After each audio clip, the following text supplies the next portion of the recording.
nom de mes collègues de la Commission, Monsieur le Président, Madame, Monsieur le Premier ministre, Messieurs les membres du gouvernement, Messieurs et Dames de la presse et représentants de tous les groupes politiques et de la société civile, je tiens d'abord à vous remercier de votre présence ici et de l'accompagnement que vous donnez à cette commission pour écouter un résumé de notre rapport d'un mois entier de dur labeur, parfois privé de sommeil, car nous avons ici des membres de la commission qui ont peut-être un visage exsangue parce qu'ils ont peiné, ils ont travaillé, ils se sont dédiés à rencontrer ce délai en travaillant jusqu'à la dernière minute pour remplir notre mission qui consistait à remettre le rapport de la Commission sur les observations que nous avons eu à faire et les conclusions auxquelles nous sommes parvenus.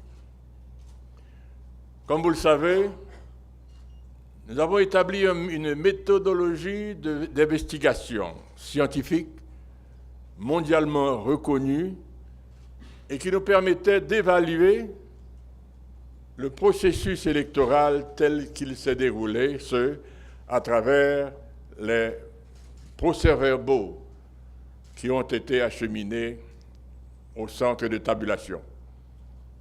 En ce sens-là, nous voulons également remercier le Conseil électoral provisoire qui a tout fait pour mettre les documents que nous avions réclamés à notre disposition. Nous également voulons remercier tous ceux et celles qui, de près ou de loin, nous ont facilité la tâche, et particulièrement, je veux citer M. Dalivalet, qui parfois s'est mis en quatre pour ouvrir la voie, également le secrétaire à la présidence, qui nous ont facilité dans notre tâche. Après donc un mois de labeur et de number crunching, comme on dit, où nous avons étudié les chiffres, nous avons laissé parler les chiffres. Et au fur et à mesure, se détachait une image. Se détachait, comme on dit en anglais, un pattern, qui mettait en question l'édifice même du processus électoral. Alors que les lois, les décrets qui ont créé le processus étaient corrects, il y a eu une aventure qui, au fur et à mesure, a créé une gangrène dans le système. Et par cela, je veux dire que des gens se sont aventurés pour prendre des initiatives malheureuses, ouvrant la voie, bien souvent, à des actes répréhensibles, au niveau surtout, je dirais, des bureaux de vote.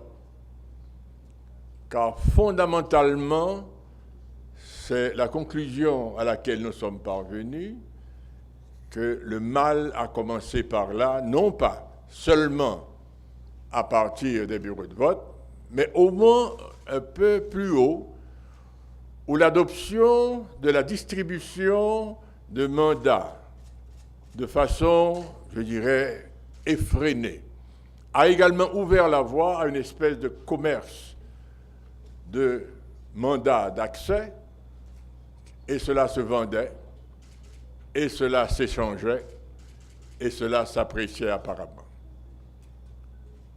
Nous avons également remarqué qu'à un moment donné, les membres de bureaux de vote prenaient sur eux-mêmes d'imprégner les procès-verbaux de leur propre empreinte digitale. Nous avons remarqué qu'il y a certaines libertés qui ont été prises avec la loi, avec le processus électoral, qui a créé toute une panoplie de votes zombies irrétraçables. À tel point que le nombre de votes non retraçables a pratiquement dépassé les votes légitimes qui ont été acquis par les hommes politiques. En d'autres termes, l'édifice lui-même a subi un assaut sinueux, insidieux, qui menaçait même, je dirais même, son existence, et ceci s'est reflété par la perte de confiance de la population dans le processus électoral lui-même. C'est une mauvaise nouvelle pour la nation quand, en jetant son vote, on ne sait pas où il va, on ne sait pas s'il en sera tenu compte ou s'il sera noyé par des votes zombies. En d'autres termes, nous sommes parvenus à la conclusion que l'édifice lui-même et le processus, surtout en ce qui a trait aux élections présidentielles, prêtaient beaucoup à une interprétation de fraude. En vertu de cette observation, nous avons fait la recommandation au gouvernement et à travers le gouvernement au Conseil électoral provisoire qu'il serait juste et équitable qu'au moins au niveau des élections présidentielles, le processus soit repris à zéro. À partir de là, il y a beaucoup de dispositions qui doivent être prises, car nous avons également constaté que la source même de ce qu'on appelle la liste électorale partielle n'était pas à jour, parce que l'entité chargée de la gestion de ces données n'était pas à même de le faire. Des gens qui avaient disparu de la circulation, ou bien par mort naturelle, ou bien surtout lors du dernier séisme, émergeaient encore dans les listes électorales.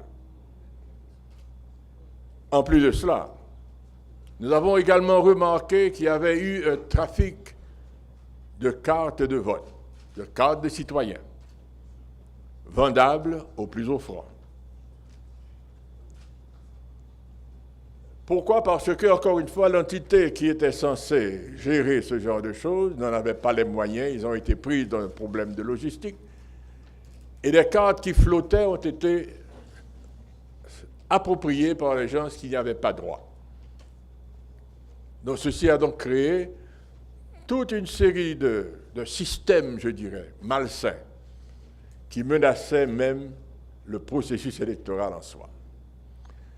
Donc nos recommandations ont été au gouvernement qu'il fallait en quelque sorte reconsidérer la machine électorale en soi.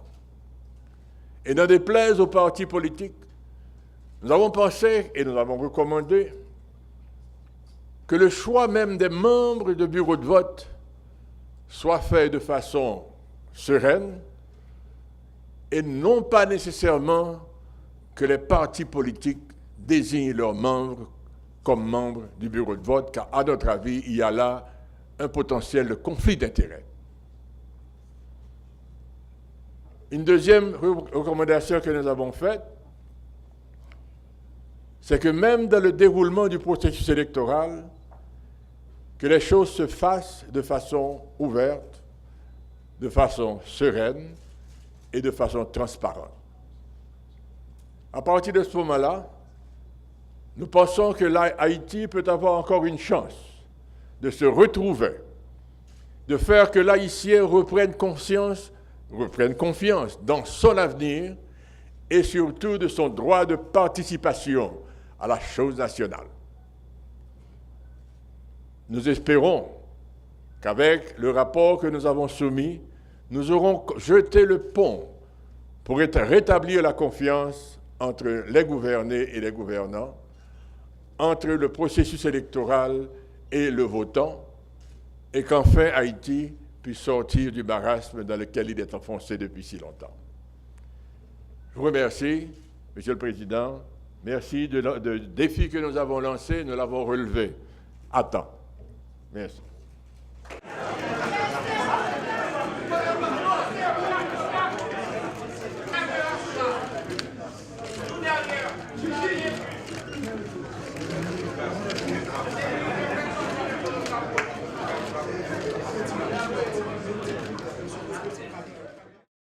Monsieur le Président et membres de la Commission indépendante d'évaluation et de vérification électorale, Mesdames et Messieurs les membres du Conseil électoral provisoire, Mesdames et Messieurs les membres des partis politiques, Mesdames et Messieurs les membres des organisations de la société civile, chers collaborateurs, distingués invités, Mesdames et Messieurs de la presse, chers compatriotes,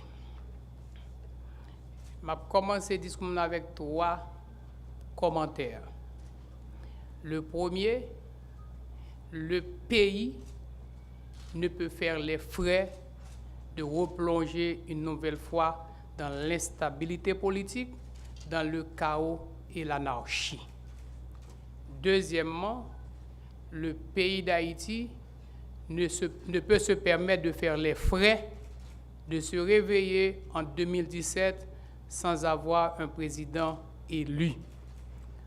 Troisièmement, la commission a été formée de façon à faire le jour sur les élections de 2015.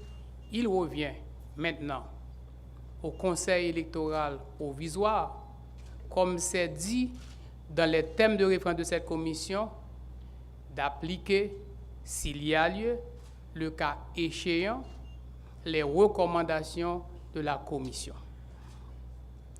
Je rappelle que le processus électoral initié en 2015 par le pouvoir n'a pas abouti le 7 février à un président élu.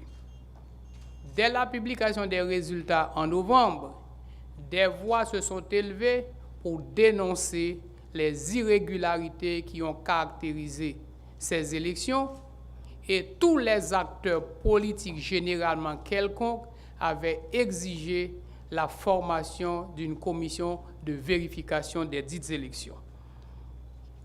Malgré ces revendications récurrentes, le gouvernement tenait à organiser le deuxième tour malgré le refus public et caractérisé des acteurs de ne pas participer à un second tour. Ce second tour programmé pour le 27 décembre a été rapporté pour le 17 janvier et finalement rapporté sine die le 24 janvier. Et le pays s'est réveillé le 7 février sans un président élu, ce qui m'a valu d'être élu président provisoire dans la perspective d'organiser les prochaines élections.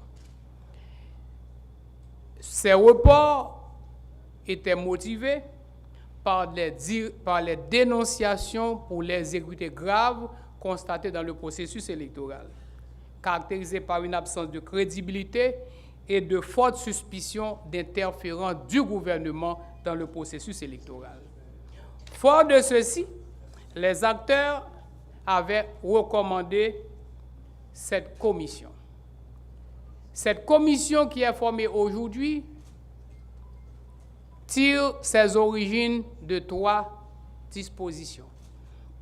La première, c'est qu'en décembre, face aux revendications récurrentes, aux manifestations de rue, à la volonté affichée des acteurs politiques de ne pas participer au second tour, le gouvernement avait formé une commission d'évaluation.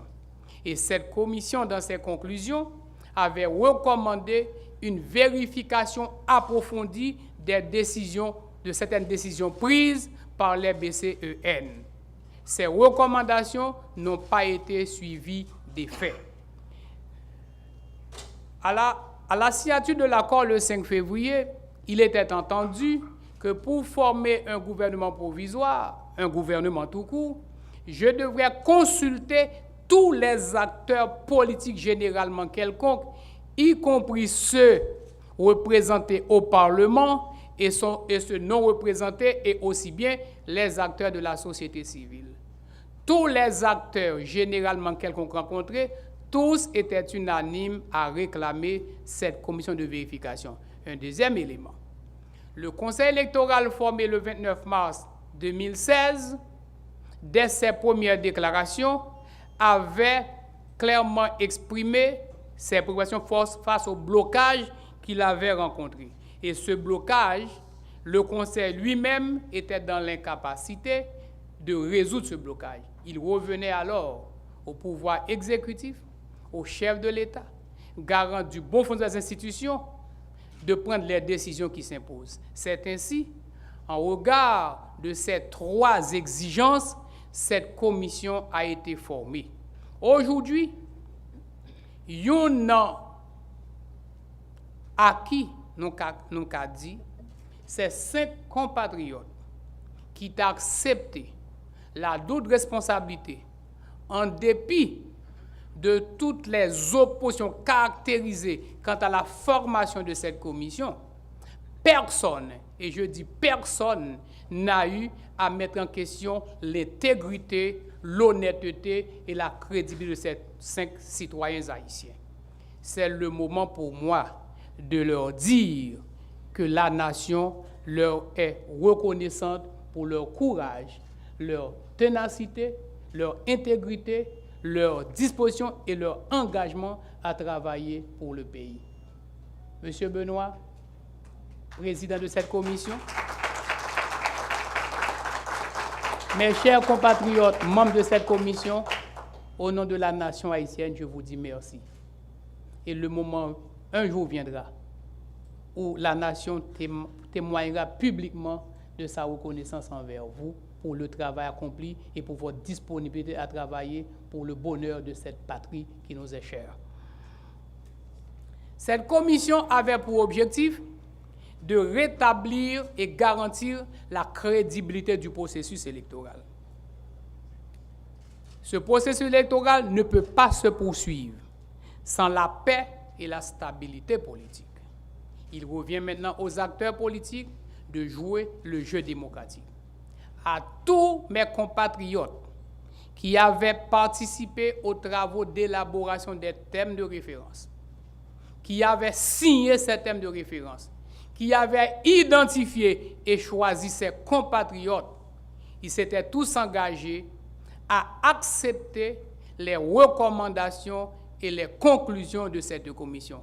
C'est maintenant le moment pour eux de jouer leur jeu et de respecter l'engagement qu'ils avaient publiquement pris. Aujourd'hui, avec la présentation de ce rapport, la boucle est bouclée. La commission a livré son travail. Il revient maintenant à son destinataire, qui est le Conseil électoral provisoire, de faire usage, d'en faire bon usage pour assurer que les prochaines élections seront honnêtes, crédibles, transparentes et démocratiques pour que, le plus tôt possible, des élus légitimes puissent prendre fonction et garantir le rétablissement de la normalité constitutionnelle. Chers compatriotes, nous avons tous un pays à construire. Nous avons un héritage à léguer aux futures générations. Malgré les différences et les divergences de points de vue que nous pourrions avoir, nous devons placer les intérêts de la nation au-dessus de nos intérêts de chapelle. C'est ainsi que l'histoire jugera de nos actions. Quant à moi, dans les responsabilités qui m'incombent aujourd'hui en tant que chef de l'État, j'exhorte tous les partis politiques à faire preuve de maturité politique et de dépassement de soi. Le pays a besoin de calme, il a besoin du respect, il a besoin de la stabilité. C'est le seul moyen que nous pouvons poser des actes qui vont dans le sens de l'amélioration des conditions de vie de nos compatriotes. Je vous remercie.